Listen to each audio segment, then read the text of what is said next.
Thank you, Chair. GC Strategies clearly got a very good deal here, so it really matters in terms of getting to the bottom of this, who made the decision to hire GC Strategies. Now, I understood in your opening statement, both of you said that Menino was responsible for that decision. Was my understanding correct? Yes, correct. You're both nodding? Yes. Yes. Okay. Mr. Doan very clearly and very explicitly testified before this committee when he appeared on October 24th that they were investigating who, trying to find out who, and to his knowledge, they weren't aware who. So, to be clear, based on your testimony, Mr. Doan was lying when he appeared before the committee. I don't understand, Mr. Chair and honorable members, how they could be investigating for a year who made the decision on ArriveCan. It's quite clear, and if they had asked anybody on our team, they would have said the same thing. Was Mr. Firth honest and truthful in all of his presentation and responses to committee based on what you know? No. I'm going to circle back to that. Was Mr. Doan truthful and No. fulsome and honest? Was Mr. Osofsky truthful and honest in his presentation to this committee?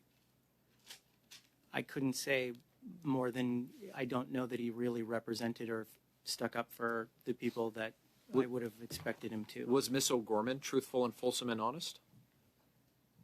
I wouldn't think so. You sort of implied that Mr. Doan wanted to make you the fall guy for what happened here.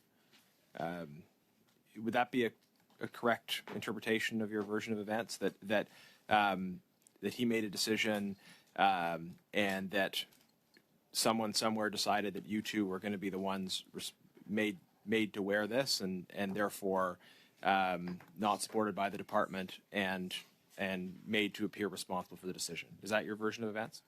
Yes, Mr. Chair. I felt incredibly threatened on that phone call with Menino on October the 28th.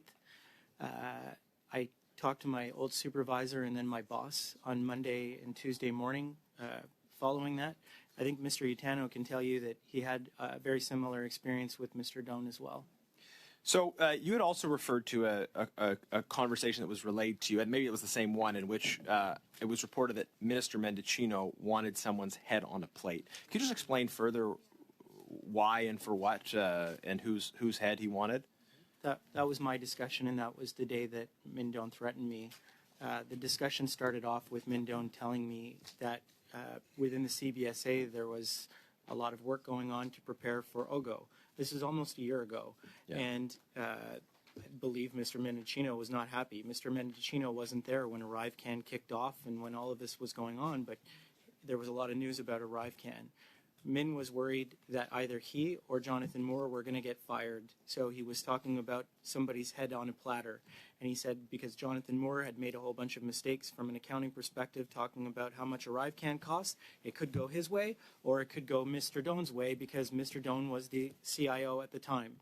And then he turned, we were on the phone, but he stopped the conversation and he just said, you know, Cam, if I have to, I'm going to tell the committee that it was you. Right. He offered me the opportunity to say that it was Mr. Utano or tell Mr. Right. Doan that it was Utano and myself, to which I said, if you do that, I will have to respond, and we ended the conversation. That night is the night that I wrote him the notes. I stayed up until about 3 o'clock in the morning trying to figure out how I could find some way to meet in the middle. And that's why the notes were written exactly that way, so that Mr. Doan could come to this committee and present without having... So you're referring to the email you sent, and I was going to ask you about that. So essentially, you were trying to be honest. What you're telling us is you were trying to be honest, but also avoid giving the direct answer that you've given the committee today. I was trying to give him something that he could work with. He told me he had never been to committee before. Right. I believe his first appearance was 2 weeks ago. Yeah. He was very nervous about it, and I tried to give him some help. Wonder. I mean, the implication of what you're saying is that he made the choice to hire GC Strategies and had some reason for doing so, and also that he came and told the committee that he didn't make the decision, didn't know who made the decision. And essentially, you're telling us that someone's head was going to be on a plate because somebody got rich, somebody benefited from this. Someone's head was going to be on a plate, and he wanted it to be yours and not his. I believe Menino made the decision to go with GC Strategies out of the fact that he had been told that he could not use Deloitte. Deloitte was in the timeout penalty box, so to speak. Who? And Who told them that they were in the penalty box? my Very, very understanding- briefly. My understanding is that that came from above. Can you clarify what you mean by above? So that is our time. Mr. Pawlowski.